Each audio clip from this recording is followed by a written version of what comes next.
James Farr here, live from Pasadena Media Studios. Get ready for more piercing and provocative. The Conversation Live starts now.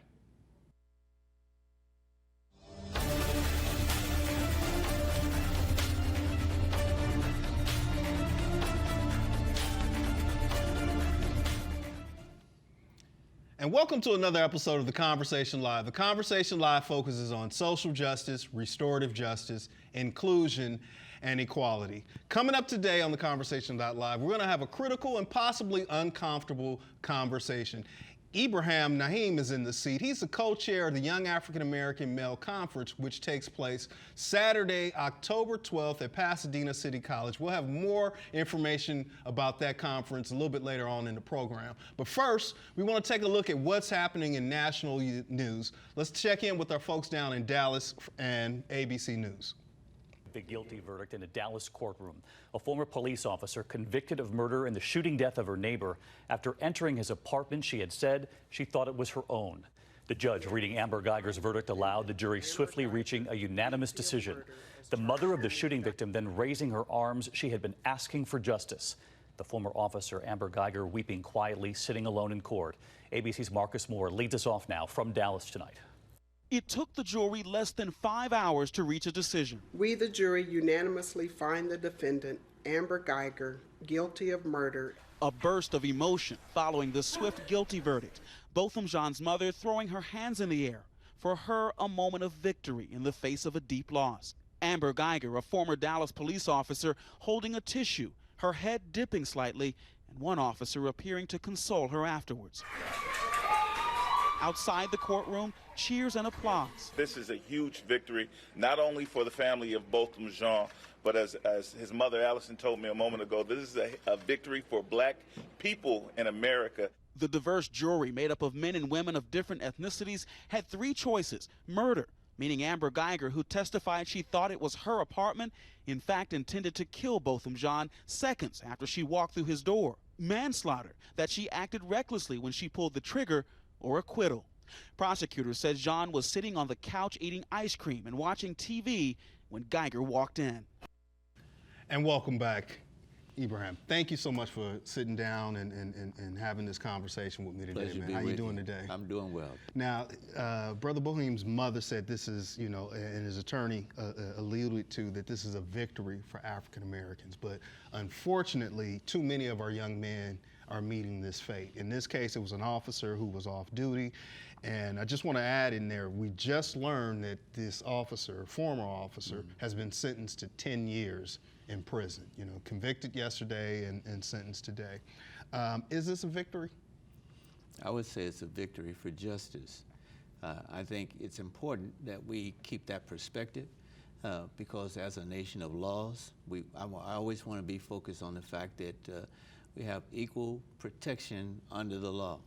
Mm-hmm. And this sometimes is really not the case, as we know all too well. Yeah, we see it way too much, and so, I want to get into the conference a little bit later on. I know you're working with young men and you're putting on this conference, and we're discussing today the importance of mentoring and leading by example.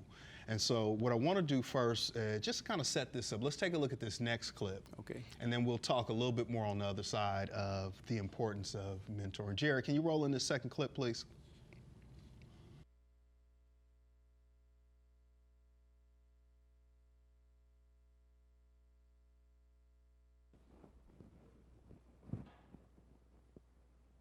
It is estimated that 1 in 3 black males will go to prison at some point in their lifetime. This means that if I have just 2 friends, statistically one of us will end up in jail. This also means that many of the fathers, uncles, cousins, brothers, and friends of black male youth will at some point be removed from their stories. The question that then arises is, how will we fill those gaps? Who will answer the questions that exist in those voids when the 38% of black children living at or below the poverty line decide that they want better than their circumstance? Who will they call on? How can we ensure that they too exist in a kingdom that will allow them to encounter the lives they envision for themselves being lived by someone they resemble? What generally happens to the 60% of black males that start but don't finish college? Maybe they fall into that 1 in 3. I ask because I serve as a resident assistant for 50 residents that identify as African American males, and as I walk down the hallway and have conversations, as I see the discipline and the study habits of these young men, I refuse to believe only 20 of them are expected to graduate. I pose these questions and these statistics not to reiterate what many of us already know, but instead to focus on a side of the statistics that we often forget to mention. There's a black boy somewhere that dreams of being a doctor. Another that hopes to be an architect of the world's next wonder. Someone else that dreams of helping his community by being a police officer or politician. But what happens when none of their dreams exist in relatable forms within their community? Should they just give up? What happens when they do? Are we telling the 38% at or below the poverty line to grab their own bootstraps and make their dreams come true? While 1 in 3 is a number that is truly outrageous, it does mean that 2/3 of black males will never see the inside of a jail cell. Welcome back. That's what I want to focus on, the 2/3, because I know a lot of attention, and this isn't to discount anyone's experience, and there's a lot of attention that is placed on at-risk kids, or kids perceived as being at risk. But as the young brother just alluded to, 2/3 will never see the inside of a jail cell. And so the rapper Dom Kennedy on the Victory Lap album with Nipsey Hussle says it's kind of hard to be what you can't see. So why is it important that in the work that you're doing, that you're actually showing these examples for young men of what they can be based on what they see? Our existence here in this country, and I always go back to the root of the problem, our existence here in this country has been about what we could not do. Our entire existence was framed for us by someone else and enforced on us by the extreme cruelties that existed. Those cruelties have mitigated and changed forms over these hundreds of years. However, they still exist in the society at large. Excuse me, a friend of mine just sent a text, a message to me today about a T-shirt, and it says, let me see if I can remember. Racism is so American that whenever you try to discuss it, people feel as if you're talking against America. And so our existence has been framed for us, and it continues to be framed for us. And those examples of possibilities are often limited, and that limitation is done systematically. And what are some of the examples? Because you work in the educational environment, and you're on a campus, and we'll talk about your work you do with the youth organization, MPYD. You're on the ground with kids, young people every day. Right. How are you seeing that show up, or how do they show up with it kind of shackled on them? Well, you named it. You can't be what you can't see. And so if all that there is in your environment are certain characteristics, certain people and personalities that are prominent, then you tend to gravitate toward what you know. I often ask young people when they say, you ask them, what do you want to be? I want to be a lawyer, or I want to be a doctor. First thing I ask them is, do you know one? Do you know one? Because really the most important thing for helping any person become what it is that they're aspiring to be is to put them in that environment, put them in that context. I'll just tell you a story. When I worked in Cincinnati, Ohio, I worked at a television station. There was a guy, I don't even remember his name now, young kid. He was at that station every day, just hanging out, not causing any trouble, hanging out. He did it so often, finally, somebody said, hey, look, guy, why don't you just do this? And they started him off, just give him a little job doing odds and ends. And that guy stayed in that station all day long. Long story short, he learned to run a camera. he learned to do set setups. Next, he was upstairs doing work, hanging out in the control room. He learned every aspect of that station. He became a very successful person, not only in television, but in radio as well. Because there's a theory of propinquity. What you're near, what you have access to, that's what we need to provide for our young people because they have limited access. You know, because when I talk with young people, and you know, when I facilitated at the conference and just through mentoring, a lot of times you ask them, like you were saying, what do you want to do? You know, doctor, lawyer, and you'd hear doctor, you'd hear lawyer, you may hear policeman, you may hear fireman, social worker, teacher, because these are the people that they are most in contact with, right? So we're talking about pathways. Like if there's no pathway of how you become an engineer and work for NASA, or as we have right here in our backyard, JPL is right in our community. If there's no pathway to show them, then they're kind of just, not saying that there's any, those are all noble professions. Exactly. But we got to show them more. Let me check in real quick. You're watching The Conversation Live. The Conversation Live focuses on social justice, restorative justice, inclusion, and equality. Today we're having a conversation with Ibraheem Naeem, and we're talking about building pathways and blueprints and how we can help our young men be what they can see. And so he's a co-chair of a conference, a Young African American Male Conference, which takes place on Saturday, the October 12th, 8 a.m. to 2 p.m. In the comments below, you'll be able to see a link to it, how you can register your young man, and we'll give you more information. It's absolutely free food, free everything, great information, and hopefully you'll have a young person there. I want to talk about this next thing, because the conference, and Jared, if we could pull up that graphic of the conference before we go on to one of the other packages. But the conference flyer looks like this, and Jared will pull it up on the graphics. This is the 13th year. Why and how did this start? Well, I'll give credit where it's due. This started as a vision from Reverend Tyrone Skinner, and it was done through MCAS, which is the Metropolitan Community Action Service Corporation, the nonprofit arm of that church.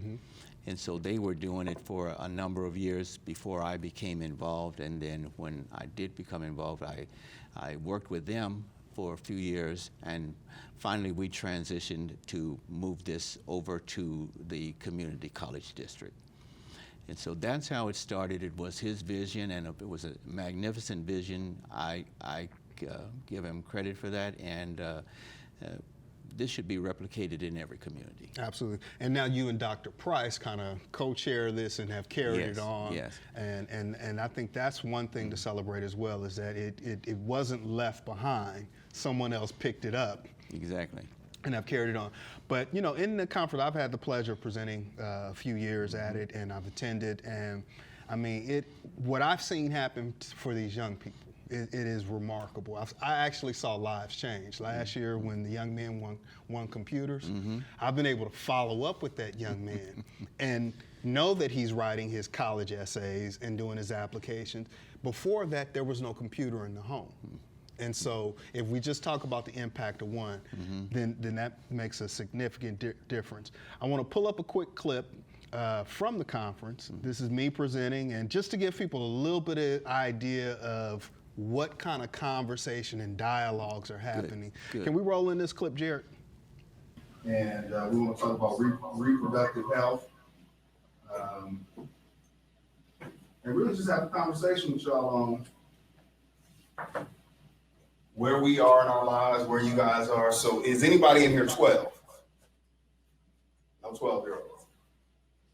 Anybody in over 20? Okay, so we got all pretty much high school, middle school. Is that pretty much your age range? Yeah. Okay. All right, so nothing is off limits in terms of questions that you guys may have for us today. We're going to do our best to answer them as honestly. We want to dispel some myths. things, so nothing is off limits. And I'm going to go as far as saying that my chaperones that are here, who are more mature men, if they make you uncomfortable and you don't feel like you can open up with them in the room, I'm gonna ask them to leave. Is that fair? Because it's just a conversation that we want to have, and I want you guys to feel comfortable. So let me first tell you a little bit. It's a safe space, but Safe. now I couldn't show everything that I did in that session, but it is pretty real. I'll just call it what it is. And some of the things that are discussed there, for the first time, this is the first time that some of these young men are having these kind of conversations. And so, With a man. particularly with the man, and so when we look at the generational gap, and I didn't ask permission to excuse the elders in the room. I just made a decision because I wanted the young men to feel Exactly. to feel comfortable. But what we did in that session was I had a banana, and I asked the young men in the room. You heard the ages who was in there. Did anyone have a condom? Because I just wanted to see where their mind was, and a couple of them did. And so we, amongst other things that we discussed, but we demonstrated for them how to properly put on a condom. And Well, that could be a life-saving thing. I think so. I think so. Now I got wrote up by one of the pastors afterwards, but I think it's necessary. So, what does the day look like when people arrive at 8 o'clock in the morning? What are they going to experience? Well, I just left a meeting planning for this today, and when they arrive, depending on how they come, some coming on buses from the Pasadena Unified School District will be able to have a tour on their way across campus because the buses will have to park at a certain place. And so as they're coming across campus toward the Creveling Lounge where the actual event is held, they will have tour guides who will point things out to them. So they'll have a little mini tour on the way over. Other students arriving at the parking lot off of Hill Street will be able to come directly in. And so the day they start off with by registering, they'll get their T-shirt, they'll come in, they'll have a breakfast, and then we'll have a welcome, and the day will start with a keynote address. After that, then they'll start to go to various sessions. There will be 4 different sessions that they can attend. They get to choose which sessions they would want to attend, and then they'll go across campus. They'll be mobile. They'll get a chance to have a feel of college and not just be confined in one place. And get a chance to go over to the C building and go to the classroom and get the lecture that they chose. They'll come back after that, and then we'll have lunch, and there'll be a panel discussion, and then we'll do some prizes, and we'll dismiss after that. Okay. And so what do parents do? I mean, if some may just drop their kids off, others may want to stick around. Is there something for parents to do? We would hope that the parents do stick around. We have sessions for parents in our conference center, which is a different building. We'll have sessions that are specific for parents in terms of how to get students prepared, all the things that they need to know about getting their student prepared from high school and into college. They'll get that information. Now, as college is on the horizon for a lot of people, our children, PCC now, is free for the first 2 years. But I attended a presentation a couple of weeks ago, the luncheon that Dr. Price hosted, right. and we learned through the UJIMA program and some of the other pathway programs that they're just not seeing the local enrollment. Yep. Kids are going to Rio Honda, they're going to Glendale, and there's no data to suggest that they complete at those places. How do we make the local school more attractive? Well, a lot of students, when we ask them about their preference not to attend Pasadena City College, it's not about their understanding the quality of education that they can receive there, because we transfer students every year to Harvard, to Stanford, to very high-ranking schools. So the quality of education that they can receive at Pasadena City College is second to none. They're concerned mostly about the fact that it's in their hometown, and it feels to them as though this is just the 13th grade, and that they're still in the same city. However, we do have students who are coming from all other places across. People take the train from LA to come to school at Pasadena City College. And not to mention that people come all the way from China to come to school here. So we're working to reach out to students, and one of the major ways we're doing that is to try to make our campus community more reflective of who they are and more inviting to them as students. And so I think when they feel more welcome and more comfortable on the campus, they'll come. Let me check in. You're watching The Conversation Live. The Conversation Live focuses on social justice, restorative justice, inclusion, and equality. My guest today is Ibraheem Naeem, and we're having a conversation about the upcoming Young African American Male Conference, which takes place on Saturday, October the 12th, 8 a.m. You'll see a link in the comments just up under this broadcast. And registration information, it's still available. People can still register. Please register. Please register. I want to talk about your work with MPYD, but first let's take a quick look at a clip, Jared, about the program, and then we'll join my guest on the other side. Mentoring is a curious mind, a listening ear, an open heart, and knowing that the biggest risk is not risking at all. John Muir High School is in many respects like so many other large urban high school campuses. And you know, if a student is not connected to that positive role model, that individual in their lives that they have trust and have built a rapport with, sometimes they do get lost. They get lost in the mix. MPYD has been on the John Muir campus for 14 years, and we have developed from a small operation into a very large operation, and it started from then Principal Eddie Newman. A lot of the young men were getting unruly on campus, so she needed help to get them back under control. She reached out to the community, and a bunch of older men volunteered to help. And what they wanted to do is just come up and help restore order. That loose structure, since they were on campus and on campus daily, once they restored order, then they started trying to build a program around the order. The mission statement of MPYD is to change lives through mentoring. We know that young men are living in challenging times, and it's our job as their guardians, if you would, to give them the best of our wisdom. Coming to high school is pretty crazy. So from the front door to the classroom, it's just so many things going on, so many distractions. And so coming to MPYD, it helps me settle my mind and focus more. A lot of great things happening over at Muir, and I just don't think enough people know about it. Why has this program been so successful? You're a member of the board. Why has it had such staying power? It should be in, what, 17th, 18th year? It's about 17 years now. And the staying power has been primarily because there have been a core of very dedicated people who have been in operation of that program. And also because there have been a cadre of very dedicated people who have supported the program. So that's been the staying power. The school principals, there have been several, and they all admire the program and are very supportive of it. And then we have students who are alumni of the program who stay attached. So they'll come back. They may graduate from Muir and go away to college.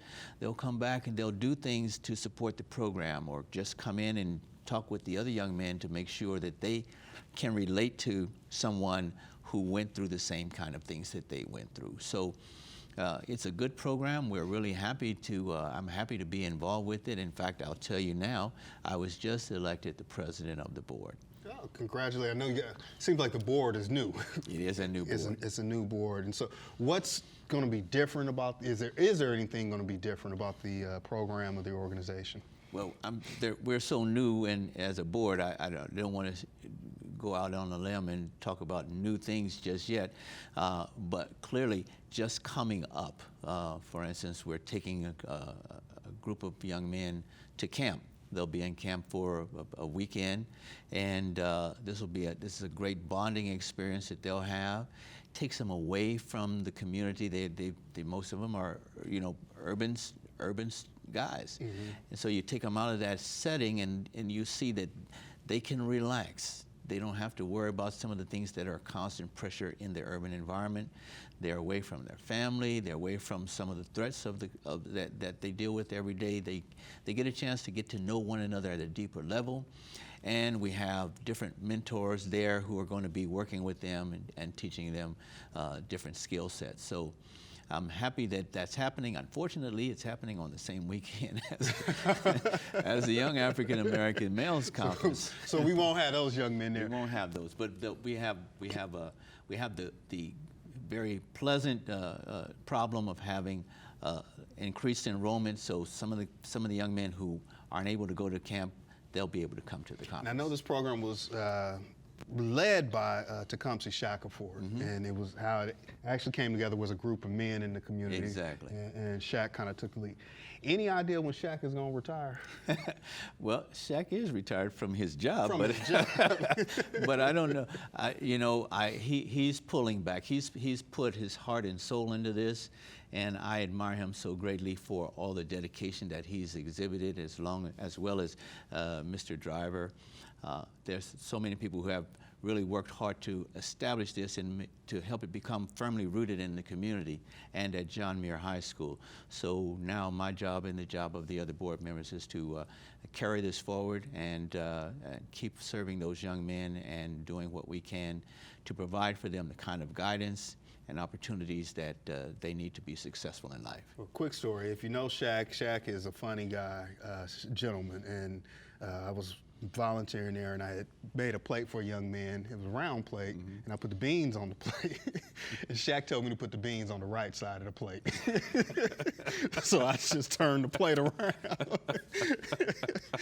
He didn't like that, but the kids got a kick out of it. And Ibraheem, thank you so much for taking time and sitting down with me. Make sure you guys register. You're watching The Conversation Live. The Conversation Live focuses on social justice, restorative justice, inclusion, and equality. Until we have another opportunity to speak with you, as always, agape.